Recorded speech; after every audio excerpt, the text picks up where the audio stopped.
Welcome to Sweet Life Beat Life. We hope this video helps.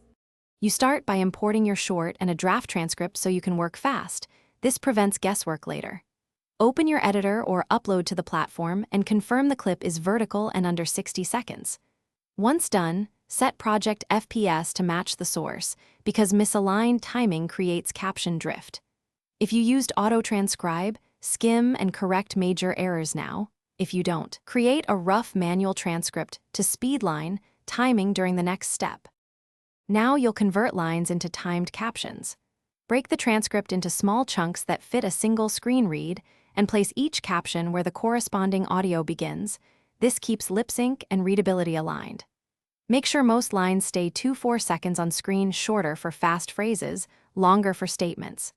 Once placed, scrub the timeline and tweak start/end-points, because precise timing reduces cognitive load and improves viewer retention during the middle of your workflow. Finish by styling and exporting. Pick a clear font, size, and color with a subtle background to keep captions readable on varied footage.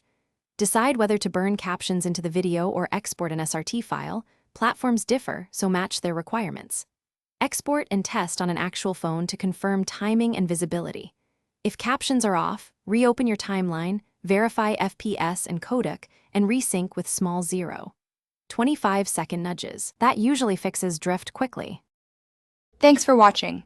Consider subscribing if we helped you.